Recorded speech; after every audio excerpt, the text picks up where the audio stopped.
Greetings, YouTube, and a happy Thursday morning from Oklahoma, though it's more like Thursday afternoon for those of you across the pond. I, of course, am about 24 hours into the new event quest, as hopefully everybody is now that the last accounts maybe have finally been given the update with the Sinister Labs Day 1 calendar and also the event quest. So I've been doing a little bit of research, if you will, because I wanted to compare this event to past events, and particularly Modoks Lab, which we saw in the game now over a year ago, if you can believe that. Boy, time flies when you have these month-to-month event quests. And I just want to say that I was, a little skeptical about Sinister Labs at first because I'm not a big fan of these randomized events. They can be really tough and not worth the effort. And there are some pros and there are some cons with this special quest. What I love first and foremost as we're seeing this is that I still have 2 paths remaining technically that I didn't have to use in all 4 of these difficulties. So let's say, for example, that you jump in and you have used your randomizers and the path that you're going down in, say, epic difficulty is just impossible, right? It's just, you've got the worst of the worst. You are screwed over. Well, you can quit out of it twice and still not lose the ability to complete every difficulty because they give you 2 extra resets, 2 extra force quits. And so, since we haven't used that, let's just begin this quest and talk a little bit about the epic, even though we have already completed it. So, I got very lucky. This looks worse to me than what I saw before, especially when you start off with the Hyperion and Nightcrawler on the right, and on the left, my arch nemesis Wasp. Now, as much as back-to-back Wasps bug me, I would be very happy to go left over right because I do think that in general, Winter Soldier and Magneto before Ultron are easier for enemies than the Hype and the Nightcrawler. But regardless, I want you to keep in mind that we are only dealing with 3... No, so let's just, for the sake of argument, go to that Hyperion, right? We are only dealing with these 3 random buffs. 3 random active buffs. And even though they can really suck, like Bane and Biohazard, screw that. In Modoks Lab, we're talking about over a year ago, we dealt with 6 each time. Twice as many as we're facing now. So this is, believe it or not, for those of you who, like me, at times got wrecked in the first day of this is far easier than what we saw the first time this rolled around. Not only that, but there are more chances to actually have nodes that are pro player. And if you get something like life transfer, unless there's a heal block involved or a reverse heal, certainly, I would stay with it every time because it is such a pro player node that actually, if you fight well, you can gain more health back by the end of the fight than you jumped into the fight, assuming your health was not already at 100%. I also want to say I did not use anything yet because, quite frankly, I'm a little intimidated and I don't know what most of these things are. But we do have these awesome senses that are going to help us in this event. And unlike, say, previous trials of the King, for example, you can use them at any time. And I'm very fortunate in that one of my best champions to use for attack is a mutant champion. In fact, my rank 2 6-star Domino is often my go-to for the Red Hulk synergy, giving her the ability to do that crazy heavy attack, incinerate damage. And so not only did I take advantage of this and get a bunch of milestones yesterday all at once, but I also didn't feel the need for these boosts. However, keep in mind that the amazing thing about them is that, at least for some of these, mutant champions get an even bigger advantage if you use them on them than your other questing champions. So I'm a big fan of having half the buffs that we saw in years past with some pro player boosts. It is also worth mentioning, especially given the worst thing of last month's event by far, that the energy costs are 0.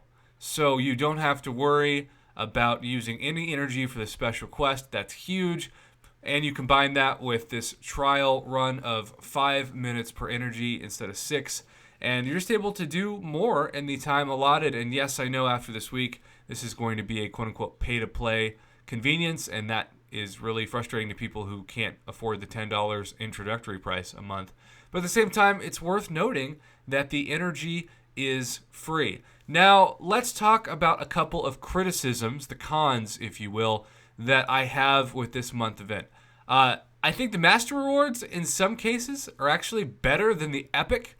I will say, another pro, I was looking at the Epic PI that was in years past, and it was in the mid to high 30s in terms of 30,000. So they've actually scaled a lot of this back and made it into the high to early 20 to 30,000s, and that is better for the player as well. I'd much rather be fighting a 29,000 Hyperion than a 35,000 rated Hyperion between attack and health. But another thing that the past versions of this had for Epic that they don't have here, and that is really disappointing, is the daily opportunity to get at least one 5-star signature stone crystal. 5-star 6 stones are still very rare in this game, and I think it's totally worth it to try to survive one of these paths if in the end you can add another SIG to your 5-star champion. And now that we have a 25% inventory increase for the moment in our inventory, it's also very important to try to take advantage of that with more 6 stones, because before, of course, especially for the +1s, we were capped at 100 and now it's 125. Now, speaking of caps, if there is one thing that makes 0 sense, and it is already being covered on forums and in different line chats, even on YouTube comments, it is that even though we have the 25% item cap on certain items, right now we've got all these mutant tasks, right? 28 days for these mutant tasks. And you can see I've already done quite a few of them because of how much I use Domino. A lot of people are in the same position where they've at least claimed multiple.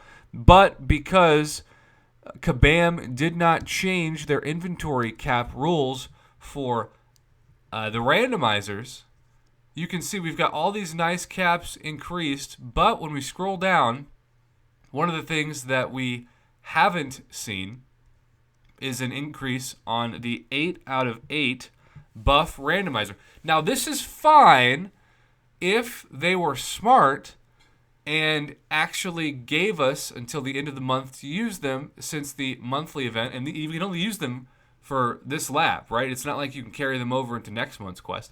So there's 28 days left on it. Give us 28 days in the overflow. But that's not at all what we're dealing with. In fact, as many have astutely pointed out, all of these randomizers, I like the word randomized, and randomizers is not even a word. I like saying it. But they are in the overflow, and they expire in 7 days, a week. And who knows, maybe you'll have to use them all before then. But it's annoying to think you worked ahead, you claimed those milestones, and now you might lose them because I have a ton of them in my overflow. And if I don't use them, I lose them in less than 7 days. They should have just made that item cap the same as some others and moved it to at least 14 days, but ideally the full 28 days of the event. Another pro, I will say, and some people, I guess, didn't realize this because they messaged me asking about it. Every day you can buy 8 more for a pretty cheap amount of gold. And so between the milestones that you can get in the dailies, between the 8 that you can purchase with gold, and the easier difficulties you can explore for 0 units, which also give you bonus randomizers, I think there's just a really fair opportunity to clear Epic and Master for the upper tier summoner. However, don't be afraid to use your randomizers. Don't be afraid to use your boosts.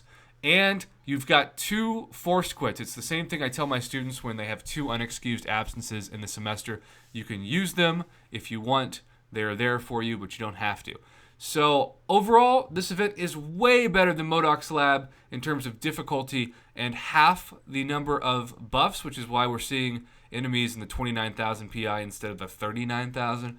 But at the same time, you're still going to run into some straight up BS cash grab nodes that demand being eliminated. Keep in mind that you want to wait patiently if you've got plenty of these like me that you can afford to burn for pro player nodes. And if you've got a great mutant champion, oftentimes that mutant champion will be more quote-unquote OP as an attacker because of this month's emphasis on mutant champions than they would be in any other month. So I hope that this video helps you with the pros and cons of the comparison of historic events of this kind of president, and otherwise have a fantastic Thursday.